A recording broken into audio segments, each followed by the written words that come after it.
Listen carefully. If you have ever walked away from a dream because you were afraid, if you stayed silent instead of saying, I love you, if you delayed an important project because you feared failure, your problem is not laziness, it's not weakness, it's your brain. And in this video, I'll show you why fear controls you and how to turn that mode off. Fear is not just a feeling, it's one of the oldest survival systems in the human brain. Thousands of years ago, when your ancestors heard a sound in the bushes, their brain didn't think interesting, it said run. Those who hesitated didn't survive. Today, there are no lions, but your brain still reacts the same way. Public speaking, a first date, quitting a job. To your brain, it all sounds like danger. Here's how it works: you want to share an idea at work, and suddenly thoughts appear. What if I sound stupid? What if they judge me? What if I fail? Even if this happened only once or twice in your life, your brain turns it into a rule. So you stay silent. Your idea never sees the light of day.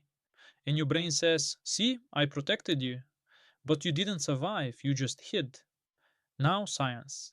When fear appears, your sympathetic nervous system activates. Second by second, your heart rate increases, blood rushes to your muscles, breathing becomes fast and shallow. And the most important part, your thinking brain shuts down. The prefrontal cortex, responsible for logic and decision making, goes offline. Instead, the amygdala takes control, the brain's alarm system. That's why fear makes people act irrationally. You're not stupid, your brain is in survival mode. There are three fears that shape most human lives. First, fear of judgment. What will people think? Will they laugh at me?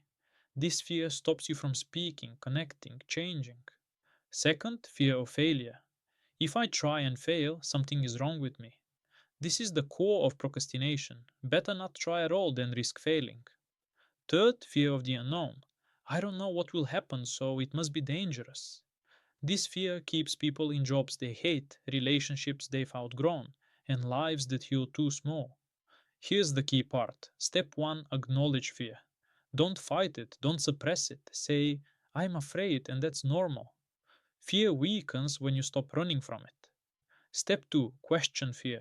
Ask, what are you trying to protect me from? Often, fear wants to protect you from shame, pain, or uncertainty, but it overreacts. Step 3: act despite fear.